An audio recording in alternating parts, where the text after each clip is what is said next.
Good morning, Knicks Nation. Happy Monday. Today is Monday, the 8th of February, 2021. I hope all of you are healthy. I hope you are COVID-free, disease-free. I hope your family is doing well. Double blessings on those who are working in the healthcare field to help save lives. Also to those that pick up garbage and keep our places clean. To those that deliver food to our towns and cities so that we can eat. And also to those double blessings that are seeking to find and deliver victims of sex trafficking and sex trade operations. Double blessings to you. So we're talking about the Knicks.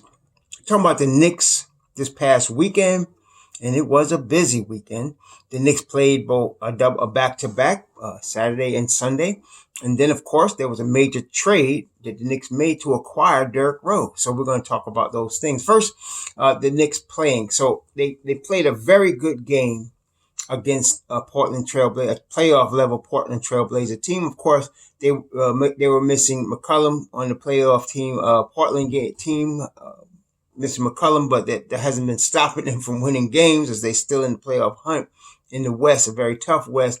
And the Knicks held them to under 100 points, played New York Knicks basketball, and won the game. Put a lot of pressure on Dame Lillard, which was excellent, which you want to see, of course, and ended up winning the game 110-99 or 109-99, somewhere in that vicinity. But excellent game for the Knicks, grinded out type of game, which is, as we are noticing now, the Knicks are establishing that identity as a defensive, tough, grinded out team, reminiscent of our 90s Knicks, which is what we thought was going to happen when we hired Tom Thibodeau.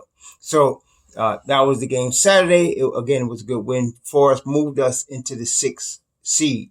Of course, that didn't last long because now we played a back-to-back. And as normal, the Knicks lost the second half of the back-to-back, but it wasn't really a normal loss. Miami Heat was 3-7 coming into the game on Sunday, but it's not, well, put it this way. If you look at the history of the Miami Heat since Eric Spoelstra has been the coach, they always start slow. They always start slow and finish strong at the end. That's Eric Spoelstra's kind of his MO. The team starts slow, especially if they get injuries or whatever, but they always come on strong. There was a couple of seasons where everybody just counted them out. They were just going to be outdone, not in the playoffs, and all of a sudden they made a run and ended up with the 8th seed. Even last season, they ended up, obviously, in the finals, and they were getting better as the season went on when they got in the bubble. And that's a typical Eric Spoelstra coach team. That's also a typical Thibodeau's team, which is why we are excited about having a coach like Tom Thibodeau on our sideline, because it's a similar situation. Only difference, of course, which is major, is that Miami has established the culture that they have for more than 20 years. Okay, so starting with when Pat Riley went down there. So they have established that culture. They've been steady. They have not, relinquished their culture. They play to win every season, not playing to lotto, playing to win. And so, and they end up with good players that they develop, such as Bam Adebayo, such as Tyler Hero, such as Nunn. All of those players developed in the Miami system. So, we played them Sunday, and even though they were 3-7, you can't sleep on Miami. As a matter of fact, the defense that was being played by both teams was on a very high level. I mean, a playoff level defense that you saw Sunday from both the Heat and the Knicks. Playoff level defense. In fact, the game had a definite playoff level intensity to it. And the thing is that I like about it is I wouldn't say the Miami Heat are better than the Knicks. Even with all that, the culture they had, the coaching staff, the longevity of everyone, the system they have put in place. In a 7-game series, I won't say that Miami Heat will definitely beat the Knicks. Okay, it would be close, and that's what I'm excited about, because the Knicks was toe-to-toe with them, just like they was with the Clippers. The Knicks, on the second game of a back-to-back, played very strong defense coming down the stretch of that game, as Miami did. It was a total battle, type of game I love to watch. Total battle, going back and forth. And so each one trying to deliver the knockout blow. The knockout blow ended up being a Tyler Hero 3 in the fourth quarter, called at the end of the game. You guys watched the game, you know what I'm saying. Hero, the Knicks were down 4. It was battling back and forth. Julius Randle was magnificent. So was Reggie Bullock, 7 threes that he hit on Sunday. So yeah, it was a really tight, good game. But Tyler Hero ended up hitting a killer three at the end, put them up 7 with less than a minute to go. And yeah, that was all she wrote. But tough game, tight game, battle all the way. Knicks lost a close one against the Heat. There'll be more battles to come. It reminded me of Knicks Heat from the 90s when Pat Riley first left the Knicks and went there. The battle between the Knicks and the Heat was this past Sunday. It was really reminiscent of those 90s, late 90s, early 2000s battles that the Knicks had against the Heat. Most of the time, the Knicks would triumph in those times. In the Patrick Ewing era, in the Marcus Camby era, in Latrell Sprewell, the Knicks would generally win. But of course, it was different, after Shaq came to the Heat, and then, of course, LeBron, and now it's been Miami, dominating. But I have a feeling our Knicks are coming, and that's the thing. It's a much different season this year for the Knicks because you've had, even when we lose games, you still, even though, it used to sting me more because not only did we lose, but we sucked, and so we didn't know, how we were going to get better or when we are going to get better and when managers are going to start making right decisions and coaching decisions and so on and so forth. After losses now, I still feel hopeful. I'm like, okay, we still coming though, right? We lost the game and we're 12 and 14. I think we're 12 and 14, but we still coming. We still coming, or 11 and 14 as the case may be. We are on our way. We're not finishing. The NBA knows. Don't sleep on us because we're coming. Okay, so that's good. And we got to play Miami again tomorrow. This time in Miami, I expect another slugfest, especially now the Knicks this is not a back-to-back for them, and they're going to have rested today. They're going to travel probably, get down to Miami, and get themselves ready for the night game in Miami. I expect them to come out like gangbusters on Tuesday. That's what we can expect from the Knicks now. When they fade, it's generally, if you're watching the season, that when the Knicks do fade, it's because they just don't have the energy because they've been grounding out a lot of games and playing a lot of minutes. And of course, Julius Randle had played 38 minutes on Saturday, and then he came back Sunday. I don't know how many minutes he played, but he played heavy minutes Sunday too, and he was magnificent, man. The guy's really playing his tail off this year, all-star level. And definitely, there's no question. I don't think anybody will question that Julius Randle's the Knicks MVP. There's no question. He's the best player on the team. He's the MVP for the Knicks this year. So you can't. Yeah, he played 38 minutes on Saturday against where is he? Let's see. Yeah, he played 39 minutes Saturday against Portland. He played 39. Bullock played 26. Mitchell Robinson 34. Payton 35. Barrett 35. And then Burks played 27. That was Saturday. IQ only played 13 minutes on Saturday. Toppin played 9. Taj Gibson played 14. So that was the game Saturday. And then on Sunday, let me just double check here. On the Sunday game, which a back-to-back on Sunday, but they lost 109-103. It was a close game, man. Knicks was there to the end. 109-103, close game, battling it back and forth. Randle played 38 minutes. Bullock 31. Robinson 32. Payton 31. Now RJ only played 19. In that game, he only scored He scored 3 points. 1 of 6 shooting. It just wasn't RJ's day that day, which wasn't. Happens sometimes.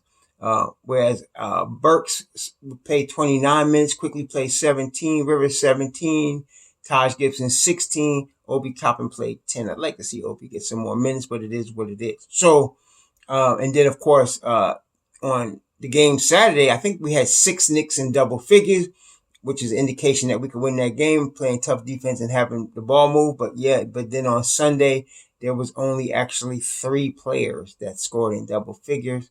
The Knicks, weren't moving the ball as well. There were only 8 assists for the whole game. Is that right? No, 23 assists. I'm sorry, I'm reading the wrong thing. 23 assists for the whole game. Randle had 7 of them. He led the team. And so, as he usually does.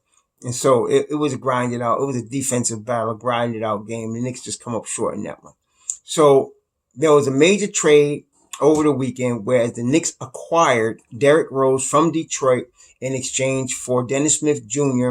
and a second round pick. Now, at the beginning of the weekend, the rumors that you kept seeing early from Ian Begley, which one of the trusted people that you can trust with these shams, Ian Begley, of course, Wojnarowski, these are people you can trust with this new. Other than that, you don't trust anyone else because you don't know. They're just regurgitating something they heard. But these guys have the information. So Begley was saying it was Frank Ntilikina that was going to Detroit for Dennis Smith, for Derrick Rose. It was Frank Ntilikina. And I was actually, as part of the Frank Hive, I was actually happy for Frank because if he would have gone to Detroit, first of all, he's playing with Killian Hayes. Killian Hayes respects Frank greatly. They're very good friends.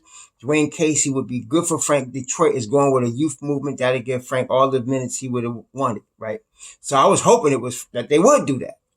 But as it turns out, Detroit was asking for Frank, and the Knicks were asking to send them Dennis Smith Jr. And then Detroit was like, okay, we'll take Dennis Smith Jr., but we want Kevin Knox. And the Knicks said no. And it ended up, they just took Dennis Smith Jr. in the second round pick.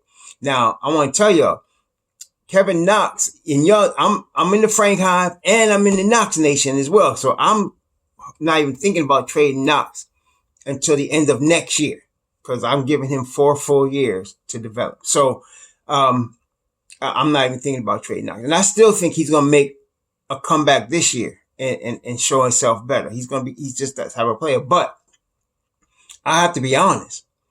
If it wasn't that Kevin Knox played at Kentucky and that Kenny Payne is on the sideline and that John Calipari is always in Worldwide West is in the Knicks' ear, Kevin Knox would have been traded already. Maybe last year even, but definitely this year he's been traded. So I'm kind of glad that we got that Kentucky connection going only in this case because it keeps Kevin on the team for another year. So they're going to give Kevin all the time he wants or needs to develop. Okay, so, but I'm glad for Dennis Smith Jr. because this is a guy that was willing to go. He volunteered to go to the G League so that he can get some reps in. I don't think he's going to need to go to the G League in Detroit. They got DeLon Wright starting at the point guard. Killian Hayes is hurt. They need a point guard and they're going with a youth movement. So Dennis Smith is going to I'm expecting him to get heavy minutes in Detroit. I'm expecting him to get heavy minutes. Hopefully the improvements that he showed this year, the defensive improvements he showed, will come through. I still don't think Dennis Smith Jr. is a natural point guard. He's more of an off guard in a point guard's body. That's the thing. He's an off guard in a point guard's body. He should be in attack mode when he comes in the game, and he's not a high IQ, basketball player. He's not. So I'm hoping these things improve for him. He's still a young player, so you can't label him as permanently being anything at age 23. So, hopefully he improves. I'm happy for him because he can get a chance to play, get a chance to prove himself, get a chance to be developed under a very good coach. I mean, Thibodeau's a good coach, but daggone Dwayne Casey's a top level coach. Okay. So, under Dwayne Casey, he's going to get that opportunity as well. So, I'm glad for him. Okay. I don't know what's going to happen to Frank. I'm still thinking the Knicks are not finished dealing. Detroit was asking for Frank first. Knicks said no. And I don't think the Knicks said no. As much as I love Frank, I'm in Frank Hive. So y'all come in here talking mess about Frank, you're going to get stung. Yeah, I'm going to either mute you or get rid of your comment because I'm not having it. I already told y'all that. Some of y'all ain't get the memo and come with that foolishness anyway.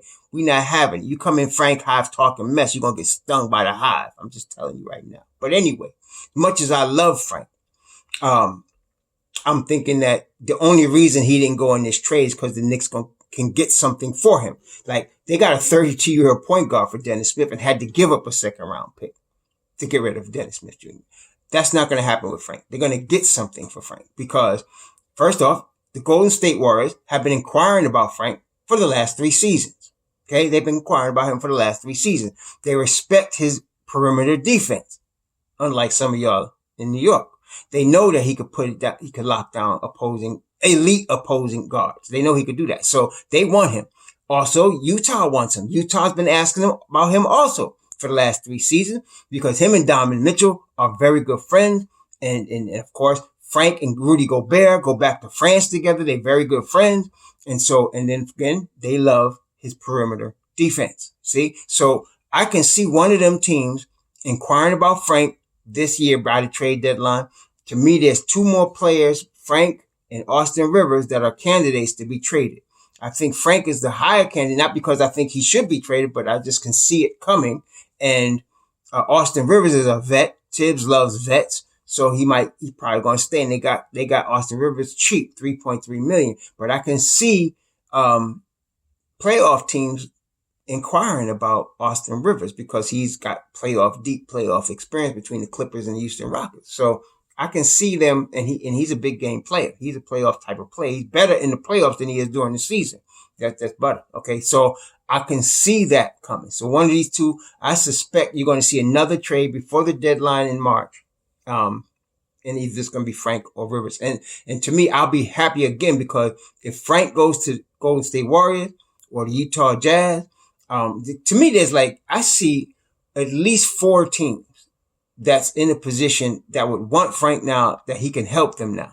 There's the aforementioned Golden State Warriors. There's the Utah Jazz. Minnesota Timberwolves are all offense and no defense. And that's their problem. That's why they're struggling this year. They're all offensive. Now, they did lose Cat, for a good minute now. So that's going to hurt them also. But even with Cat there, they don't play no defense. So I can see them wanting a perimeter defender like Frank. I can see Toronto.